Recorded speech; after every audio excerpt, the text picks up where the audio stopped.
Bueno, primero, muy buenas tardes a todas y todos y gracias por su presencia. En primer lugar y ante todo quiero agradecer muy sinceramente al senador Guido Gerardi Lauin y vicepresidente del Senado de la República de Chile y también encargado de la Comisión de Desafíos Futuros, Ciencia, Tecnología e Innovación. Claro, es por sí mismo un campo enorme que este Congreso del Futuro trata de abordar de varios ángulos. Ayer de noche decidí de cambiar totalmente de tono, no del tema, y dejar aparte lo que había preparado desde París y mi país de origen, Marruecos, porque después de haber oído, no tantas confieso, pero una proporción bastante grande de las ponencias y de las presentaciones, decidí de tomar el pulso del Congreso de cierta manera y de ver cuál es el hilo conductor, porque quisiera que lo que voy a decir esté, digamos, más o menos en el sendero de este Congreso. Y me parece que lo mejor es seguir lo que está en los paneles y de buscar como hilo conductor el hecho de tomar conciencia. Y ustedes se acuerdan que el doctor Claudio Aranjo dijo que conciencia tenía con y ciencia. Es decir, que con la ciencia, pero claro, también con las ciencias de todas las ramas, de las sociales, de las humanidades y de las ciencias así llamadas duras, podemos abordar, digamos, los problemas que enfrenta la humanidad y que enfrentará los de mañana y las generaciones futuras. Entonces, en primer lugar, quisiera ofrecerles unas reflexiones como, primero, cuando se habla de energía, se habla de una enorme cifra de negocios a nivel global, desde los yacimientos de energía, su producción, su transformación, su utilización por el consumidor. Es una cadena de valor que es enormemente fructífera y entonces nos da un poco... perdimos un poco el equilibrio a ver estas cifras, que son casi iguales a las de la industria farmacéutica y hoy día, claro, más en la revolución informática, que también llega a cifras extraordinarias y estos famosos GAFAs, Google, Alphabet, Apple, Facebook, etcétera, y por supuesto Amazon y los que siguen son gigantes que tienen una influencia enorme en el mundo. Entonces, ¿y por qué hemos llegado a esta situación? Yo diría que primero es una evolución. Desde el primer barril de petróleo, de la primera mina de carbón, que fue a la base del motor térmico y de la industria, la revolución industrial primero, hemos, a lo largo de los siglos que han pasado, hemos evolucionado, pero al mismo tiempo estamos haciendo una revolución, como es la revolución precisamente industrial. Y la diferencia entre las dos palabras es una R. Y la R significa, a mi modo de ver, responsabilidad. Por ello, varios oradores han dicho, bueno, ciencia, pero sabemos desde la Edad Media que muchos pensadores franceses, italianos, el famoso Renacimiento, que ciencia sin conciencia arruina el alma. Es decir, que lo sabíamos desde muchos años. Se ha hablado de Descartes, se ha mencionado Newton. Es decir, que responsabilidad. Y responsabilidad significa, como lo han dicho muchos oradores en esta misma sala, que hay que aplicar la ciencia, es decir, pasar a la tecnología, que es la hija de la ciencia, pero también tener una postura de reflexión ética, responsable, para ver lo que es bueno o malo, porque todo lo que es factible, técnicamente hablando, no es necesariamente éticamente valuable. Es decir, que tenemos que hacer un poco el papel de un tamiz para ver lo que pasa a través del tamiz y lo que se pone aparte. La segunda reflexión es que cuando se habla de energía, porque hemos hablado esta mañana de alimentación y del despilfarro de alimentos, no en todos los países, ahí hay que matizar. Todos los países no despilfarran la alimentación, pero la mayoría, los ricos, la despilfarran. Entonces, en energía, el primer yacimiento de energía en el mundo es el ahorro. Ahorrar energía puede significar una enorme cantidad de energía que despilfarramos a través de la luz, de no encender la luz, de apagar la luz, de todo lo que se pierde en toda esta cadena de valor desde la mina hasta el consumo. También evolución, pero también revolución. Y voy a citar precisamente, porque no es un hombre, digamos, que ha tenido mucha razón y ha hecho muchos errores, él es el presidente George Bush. Y George Bush decía precisamente que este primer yacimiento de la energía, porque él era de Texas, es decir, sabía lo que era energía, entonces dijo, es el ahorro de energía. Como dice un gran banquero de la época del general de Gaulle, que murió responsable del Banco Central de Francia, un reloj quebrado tiene razón 2 veces al día. Es decir, que uno puede tener razón a pesar del hecho que el reloj está quebrado. Tercera reflexión es que el motor térmico está condenado. Ya unos países han decidido que en 2020, en 2030 no habrá más motor térmico para los autobuses, para los autos, etcétera, etcétera. Es decir, de nuevo que vamos a hacer la revolución de verdad y pasar a la electricidad. Es decir, los coches eléctricos. Y los países que anticipan, como la China, como unos otros países, Suecia, por ejemplo, y los países escandinavos, ya están en esta revolución de pasar del térmico a la electricidad. Y la electricidad limpia, la electricidad que proviene de fuentes de energía renovables, el sol, el viento, la hidráulica.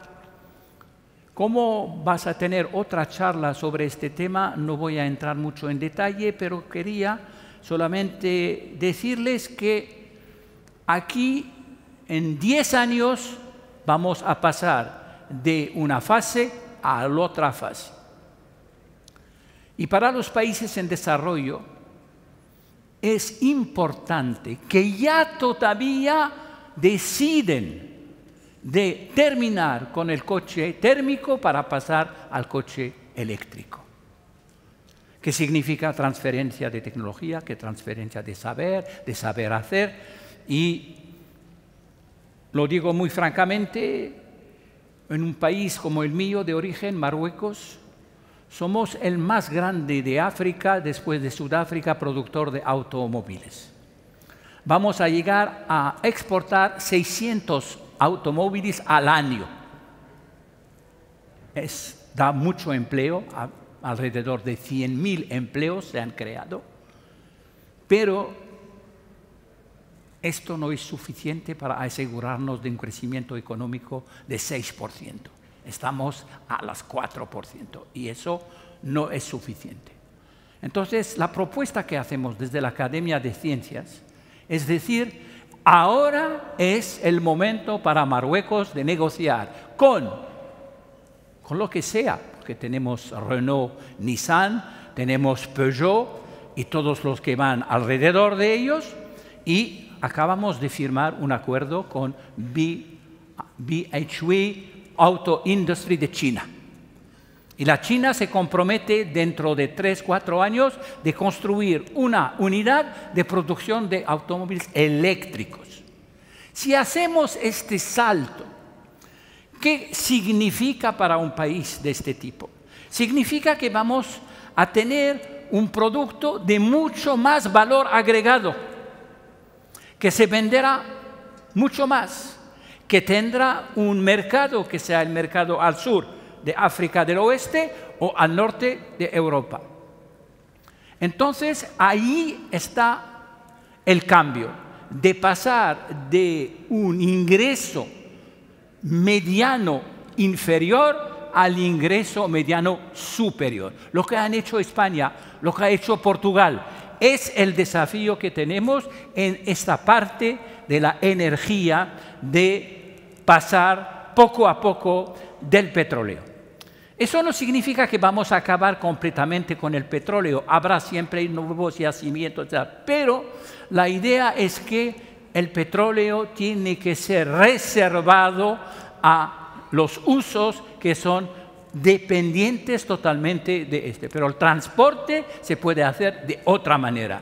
Hay el hidrógeno, por supuesto, en la horizonte. Ya Finlandia y ya Islandia utilizan buses como fuente de energía el hidrógeno. Entonces, aquí también estamos en una evolución y que pasa a la revolución si sabemos tomar las decisiones a tiempo. Y ahí viene otra cosa que se ha dicho aquí o acá: ciencia sí, tecnología sí, pero hay que saber cuándo. El cuándo es muy importante, porque si llegas tarde en la cola estás al final. Si llegas con el pelotón de adelante, esto es más fructífero para el país y para el empleo y para la gente en general. Quinta propuesta de reflexión son precisamente que vamos a llegar en 2020, 2030 a un mix energético, es decir, una mezcla. No sería solamente el petróleo, ni el gas de schiste, ni el carbón, pero sería también las fuentes renovables de energía: solar, eólico, hidráulico. Sabemos cuáles son los defectos de estas energías renovables. Bueno, primero, son recursos naturales gratuitos, es decir, la materia prima es gratuita. Pero hay que almacenar esta energía. En la noche no hay sol, entonces en la noche no se puede almacenar. Sí, durante el día nos ha hecho lo necesario para tener energía almacenada. Y esto se hace con baterías de litio. Aquí se ha dicho que en este país hay litio. Muy bien, y yo sé dónde está, en Atacama. Pero en Atacama también tenéis sol 365 días al año, pero no 365 noches. Es decir, que aquí el problema fundamental es el almacenamiento de la energía. Por eso la preferencia va al fotovoltaico. Mientras que en Marruecos, por ejemplo, hacemos las dos cosas. Hacemos el fotovoltaico, paneles y paneles en miles de hectáreas, pero también el cilíndrico parabólico que permite a los rayos del sol, y el cilindro sigue el sol durante todo el día para recuperar los rayos y transferirlos a una torre donde se concentra, donde recalienta una solución de aceite con minerales hasta 350 grados para hacer, digamos, tornar una serie de turbinas, y esto es la electricidad que sale de eso. Y el almacenamiento es muy importante, estamos trabajando mucho sobre ello, hay cosas conocidas en la tecnología, pero hay mucho que hacer. Lo mismo con el eólico. Se construyen bastante eólicas en todo el mundo, en todo el mundo. Pero cuando no hay viento, ¿qué hacemos?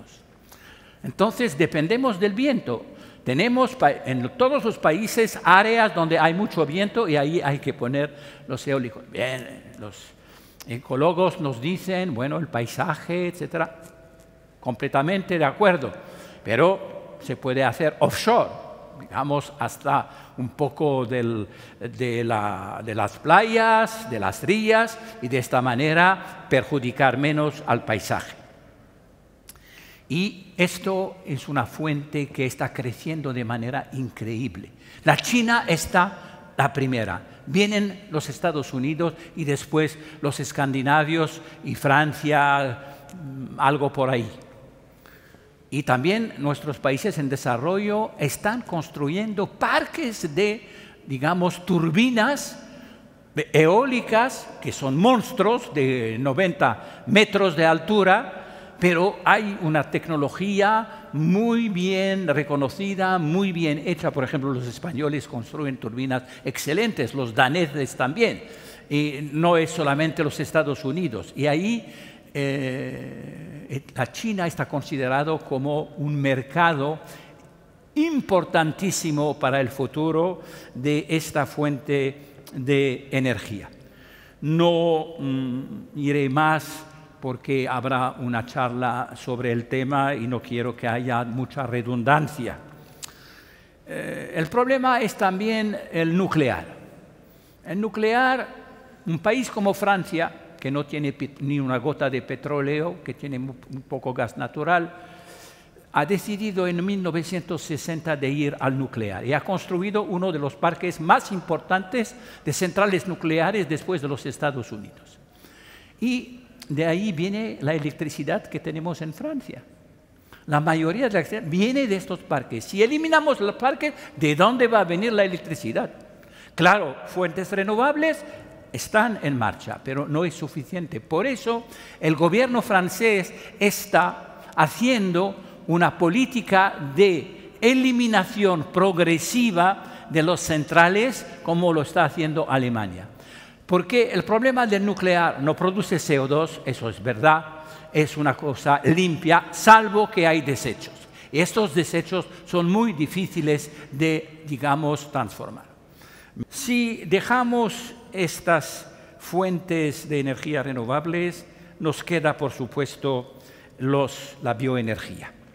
Allí, de manera muy rápida, sabemos que podemos utilizar los seres vivos, las plantas, los microorganismos, para producir también energía.